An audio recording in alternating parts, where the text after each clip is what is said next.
Bismillah, Assalamualaikum warahmatullahi wabarakatuh. Pada kesempatan ini, kami dari kelompok 4 akan mereview sebuah artikel ilmiah yang berjudul Accountability in Zakat Institutions, a Bibliometric Analysis and Systematic Literature Review. Review artikel ini kami susun sebagai bagian dari pemenuhan UAS,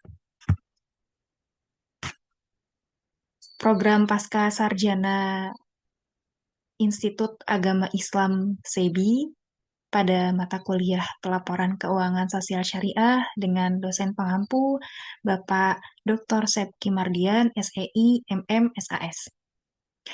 Review artikel ini dipresentasikan oleh kelompok 4 yang terdiri dari pertama, Bapak Muhammad Hasbi Al-Hudri dengan NIM 224011112. Yang kedua, Bapak Sahroni dengan NIM 224011015. Dan saya sendiri Triwidya Stuti dengan NIM 224011061. Baik, artikel ini ditulis oleh Ahmad Baihaqi dan rekan-rekan yaitu Tri Ijatmiko Wahyu Prabowo dan Anis Hariri. Artikel ini dipublikasi pada tahun 2025 pada jurnal internasional Journal of Economics and Management, yaitu jurnal akademik internasional yang diterbitkan oleh Universiti Putra Malaysia UPM. Jurnal ini menjadi salah satu jurnal terindeks Scopus dengan kuartil 3.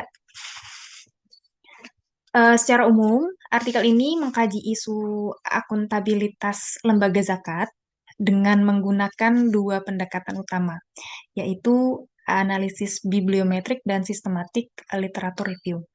Melalui pendekatan ini, penulis berupaya untuk memetakan tren penelitian, struktur intelektual, serta arah pengembangan riset akuntabilitas zakat. Baik, selanjutnya kami akan memaparkan hasil review artikel ini dimulai dari latar belakang, kemudian permasalahan riset, dilanjut dengan konsep atau teori, dan dilanjut dengan metode riset, kemudian temuan penelitian, serta kelebihan dan kekurangan dari artikel ini. Baik, untuk mengawali, kami mencoba untuk menjelaskan gambaran singkat dari judul terlebih dahulu, yaitu akuntabilitas di lembaga zakat dengan menggunakan analisis bibliometrik dan tinjauan literatur sistematis. Nah, artikel ini melakukan pemetaan keilmuan mengenai akuntabilitas lembaga zakat. Maka tentu ini menjadi hal yang penting untuk didalami gitu. Sebab akuntabilitas adalah isu yang cukup sentral di lembaga zakat. Akuntabilitas dikatakan sentral sebab semua lembaga zakat tentunya memiliki tanggung jawab penuh atas dana titipannya. Maka setiap tindakan, keputusan, dan kinerja itu perlu untuk dipertanggungjawabkan. Selain itu, kami melihat pada artikel ini juga menginginkan keseragaman dan kevalidan pada akuntabilitas yang dapat diberlakukan secara menyeluruh di lembaga zakat. Baik, kami mulai dari permasalahan riset yang diangkat atau bisa kita baca dari latar belakang. Permasalahan riset yang diangkat dalam artikel ini berangkat dari yang pertama topik akuntabilitas yang belum dieksplorasi secara mendalam. Yang kedua, adanya ketimpangan antara pesatnya perkembangan kajian zakat dengan terbatasnya penelitian yang secara khusus membahas akuntabilitas zakat. Menurut penulis, seharusnya isu ini menjadi salah satu hal prioritas para akademisi agar pengelolaan zakat dapat terus berkembang. Perhatian akademik terhadap bagaimana zakat dikelola secara akuntabel itu belum cukup berkembang. Padahal akuntabilitas merupakan elemen kunci dalam menjaga legitimasi dan efektivitas lembaga zakat.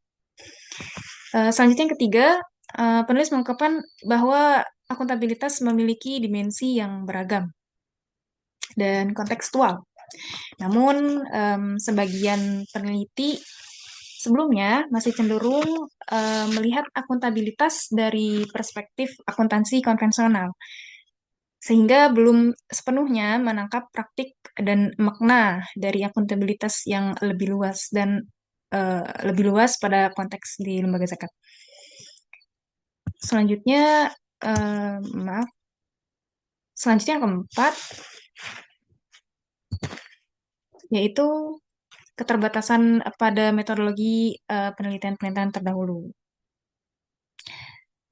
Meskipun metode bibliometrik ini telah banyak dipakai oleh penelitian sebelumnya, artikel ini mencoba membuat kajian yang berbeda dengan sebelumnya, yaitu dengan mengkombinasikan analisis kuantitatif dan kualitatif yang dilakukan melalui tinjauan pustaka dengan telaah mendalam terhadap isi, teori, dan metode secara sistematis. Baik, selanjutnya poin temuan. Maka pada hal-hal tersebut, penulis menyimpulkan beberapa poin yang akan menjadi temuannya, yaitu yang pertama, bagaimana tren publikasi terkini dalam akuntabilitas lembaga zakat. Kemudian yang kedua, bagaimana struktur intelektual penelitian terkini tentang akuntabilitas zakat. Yang ketiga, apa arah penelitian masa depan untuk akuntabilitas di lembaga zakat.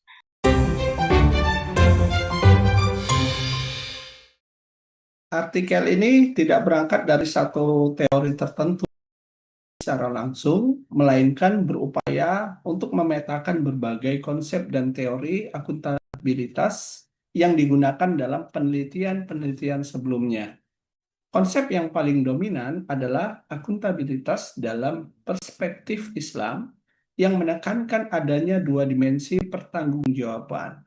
Yang pertama, akuntabilitas kepada Allah ini sebagai bentuk pertanggungjawaban vertikal atau transendental. Yang kedua, akuntabilitas kepada manusia yang mencakup muzaki, mustahik, regulator, dan tentunya masyarakat luas. Konsep ini menjadi dasar normatif utama dalam kajian akuntabilitas lembaga zakat. Selain itu, berbagai penelitian juga mengkombinasikan nilai-nilai Islam dengan teori-teori modern seperti stakeholder theory, agency theory, Stewart's Ladder of Accountability, serta konsep threefold accountability yang mencakup field, implicit, dan adaptive accountability. Dalam kerangka ini, akuntabilitas tidak hanya dipahami secara formal, melainkan laporan keuangan, tetapi mohon maaf, akuntabilitas tidak hanya dipahami secara formal melalui laporan keuangan, tetapi juga secara formal melalui narasi praktek sosial dan pemanfaatan teknologi digital. Dari sisi akuntansi konvensional, akuntabilitas masih banyak dimaknai melalui pelaporan keuangan, pengungkapan informasi, transparansi, dan penerapan good governance. Artikel ini secara tidak langsung mengkritik kecenderungan tersebut karena bersifat normatif dan deskriptif, serta belum banyak mengembangkan kerangka teori baru yang lebih kontekstual dengan dinamika lembaga zakat modern. Metode riset yang digunakan secara metodologis, artikel ini menggunakan pendekatan campuran berbasis kajian literatur. Pendekatan pertama adalah analisis bibliometrik yang bersifat kuantitatif dengan menggunakan data dari database Scopus dan Web of Science. Analisis dilakukan dengan bantuan perangkat lunak, Viewer, dan Microsoft Excel untuk melihat tren publikasi penulis, institusi negara asal penelitian, pola citasi, serta keterkaitan kata kunci. Pendekatan kedua adalah systematic literature review yang bersifat kualitatif. Proses seleksi artikel dilakukan dengan protokol Prisma-V hingga diperoleh 24 artikel yang dianggap paling relevan. Artikel-artikel tersebut kemudian dianalisis menggunakan konten analisis untuk mengidentifikasi metode penelitian, aliran riset, serta konsep dan teori akuntabilitas yang digunakan. Dengan kombinasi metode ini, penelitian tidak hanya menjawab pertanyaan tentang siapa yang meneliti dan berapa banyak publikasi yang ada, tetapi juga menggali isi, pendekatan, dan arah pemikiran dalam akuntabilitas lembaga zakat. Selanjutnya,